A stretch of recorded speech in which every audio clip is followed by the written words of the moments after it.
Well, it's that time again. It's time for the Carmel Gun Club's annual C Company 194th Tank Battalion commemorative match.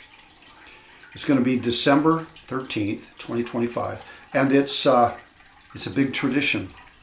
I've won it a couple of times, but my scores have been falling off. So let's see what happens this year. And if I don't win, at least I'll learn something, right? I'm not going to compete with this rifle because it's been modified. It's bedded and it's got matched sights on it. To shoot and score in a John C. Garand match, you have to shoot an unmodified rifle. That can be a perfectly new rifle except for the receiver. Anytime you use a Garand receiver, it's at least 50 years old, except for the new ones coming out of CMP. But essentially, you're picking up a rifle that's at least 50 years old. Most of them are older than that. And you're trying to compete at 200 yards. Now, Civilian Marksmanship Program obviously has matches that go out to 600 yards and they go out to 1,000 yards. But the Garand match is designed so that local clubs can have these commemorative shoots and use these wonderful Garand rifles in an unmodified fashion. That means the barrel can be new, the stock can be new, but a soldier from World War II or Korea could pick that thing up and understand all the little parts, just as though it was the rifle which had been issued to him or her. So, I suspect it's going to be the John C. Garand match A, which is a 30-shot match. That means you have 5 sighters, prone, rested, 200 yards on the SR1 target. Everything's on the SR1 target. Then you have 10 slow fire shots on the sling, prone, in 10 minutes. Then you have rapid fire prone, which is a clip of 2 shots loaded with overriding, the bolt overrides it to start, and then a clip of 8 shots for a total of 10 shots in 70 seconds, including the reload. And finally, the hard one for me, and that is offhand, 200 yard offhand. I have a feeling I've been spazzing out lately. I think it's in my head. I don't think I shoot as bad as I've been shooting offhands lately, but let's see what happens. No sling. You can use a shooting jacket for the whole thing. You can use a shooting glove, but you can't use a sling on the offhand. All these rifles shoot either 30-06 or 308. It's a ball or a match ball type of ammunition. As I said before, it's all at 200 yards. Usually you shoot the whole match in one sitting. In other words, you don't change out relays. Usually you go all the way through. I'm sure that the bigger matches do it differently. But these small regional matches usually do it in one sitting. So you go to the firing line, you shoot your 35 shots. There is a 50-shot match, which means 55 shots total. It's very impressive. It's still at 200 yards. The CMP has 2 kinds of qualifications. One is called the leg. I don't know, it's an excellence in competition match. Those are at 600 yards or out to 1,000 yards in some cases. That's epic. But it's competitive. So that means if you show up and you shoot superbly, but somebody shoots 1 point better than you, you won't get your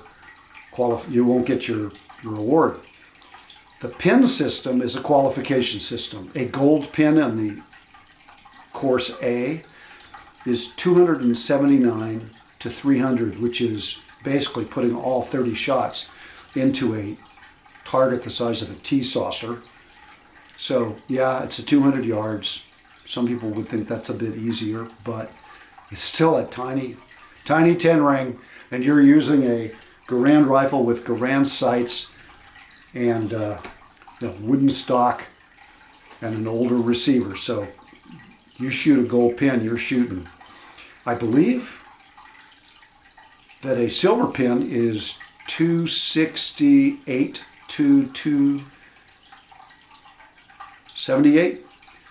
That's still epic shooting. A bronze pin is still a qualification, and that is 258 to 267, I believe. Now, those numbers may be off a little bit because every year the CMP tweaks them based on what percentage of people are shooting what. So it is on a curve, but it's still a qualification. I'm going to go there and I'm going to do my best. The video you get from this match might be a bit erratic because I'm going to be shooting GoPro, I'm going to be shooting a rested camera. I'm competing as well as filming because that's the core part. And I'm trying to not include other shooters in the video very much, although I'm going to ask some people. They're much more interesting than I am, and boy, can they shoot.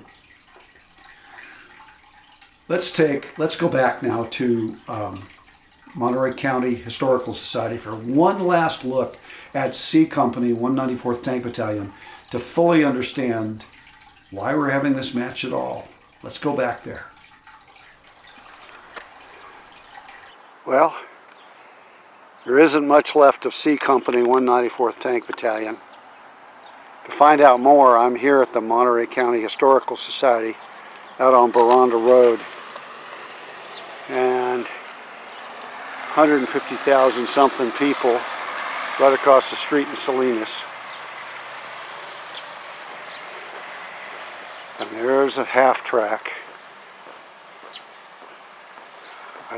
I would be surprised if it was one of the actual C Company half tracks, but it's a little bit of memory of these people.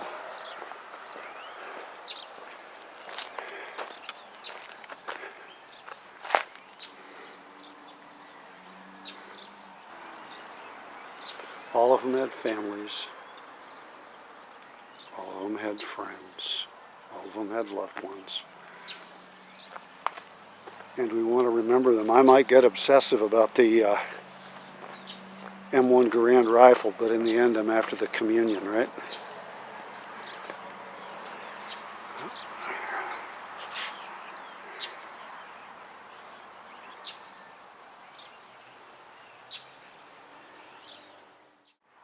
James Perry of Monterey County Historical Society. And you're here, and why did we bother to put this half-track up here? Well, for us, it was very much a labor of love to honor these men, both from the Salinas and Pajaro Valley. Area. And as you're aware, less than half came back. Yeah. And there were several that, when the committee was developed, and this was a 10-year project. It was. And the committee worked with some of the survivors of the Bataan Death Well, there was March. Saccone, there was Roy Diaz. Yes. Yeah.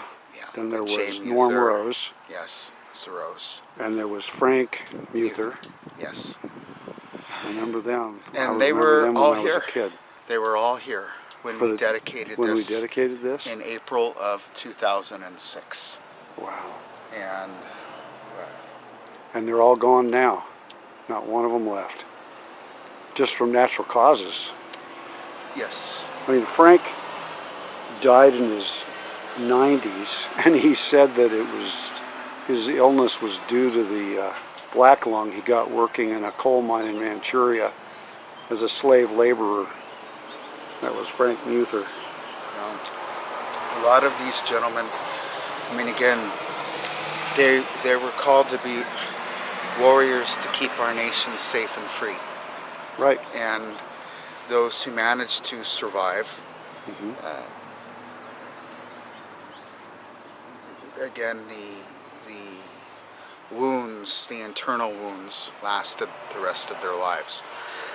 But these men were of that generation to where they never complained. No, they didn't. They did not broadcast what happened. And they had each other. Yeah. They had each other when they returned here, and they fortified each other through the decades. Yeah. Well, well done for getting something up. There's a tank at the Garden of Memory Cemetery, which we'll check in with later, but it's not the right tank. This is the right half-track. Yes. I don't think it is a half-track from C Company, but it is definitely the right brand of half-track, complete with barbed wire roller. Yes, sir. Yeah. Yes. And so the history on this is that the chassis was found in the jungles along the Bataan Peninsula. Oh, this is a real one. It is. It is. It is real. Brought here and painstakingly created, built from the ground up by Martin Jefferson and Jim Iliopolis. You know, I heard that when C Company was ordered to surrender, they drove their vehicles down ravines and stuff to keep the Japanese Imperial Army from getting them. So this is an actual Bataan chassis. Yes. Oh my goodness. Very impressive, and we can see it at the Monterey County Historical Society. Wow, I want to get up and hug it. Okay, match day. Sun is coming up over the hills. It's crisp. People setting up on the line. Let's see what happens. Preparation period begins now. You can handle your weapon, remove your shape.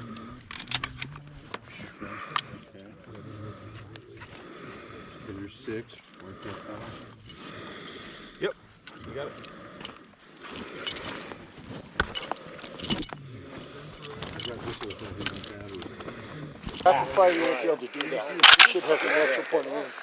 Are we having fun yet? Yes, we are.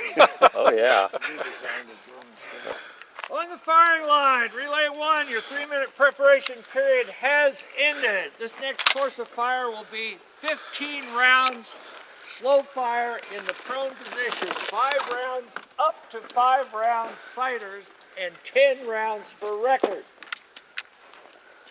On the firing line with 1 round load.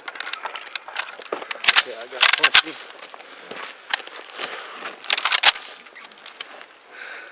I got an early bore. I'm going to dump the Is first the one. line ready? Ready. The line is ready. Your time will begin and you may commence fire when your targets appear. Target! All right. This should register. I don't know where it's hitting. Just give me a second.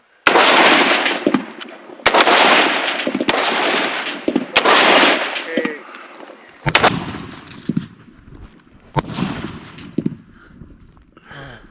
This should register.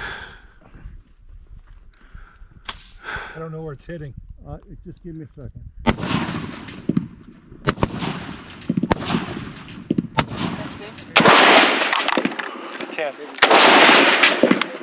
The end of the road.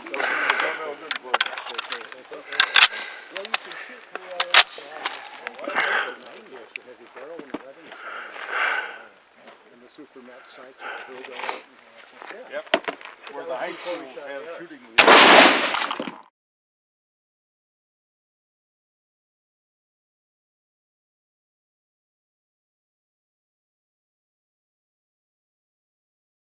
Target 5/4 and target 5/4 only.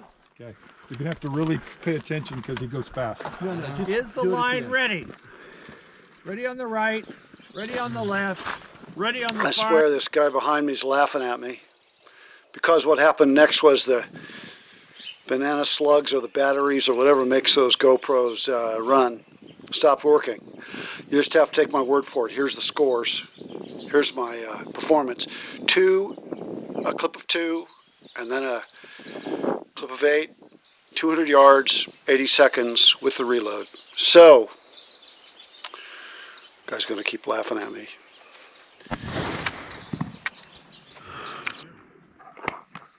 Notice I shot faster and made a change. Yep. You screw around too long.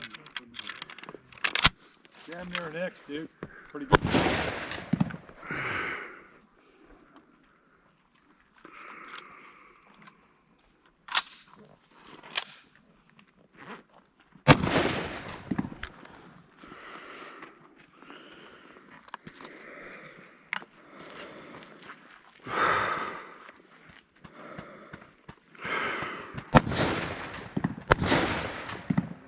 face extractor.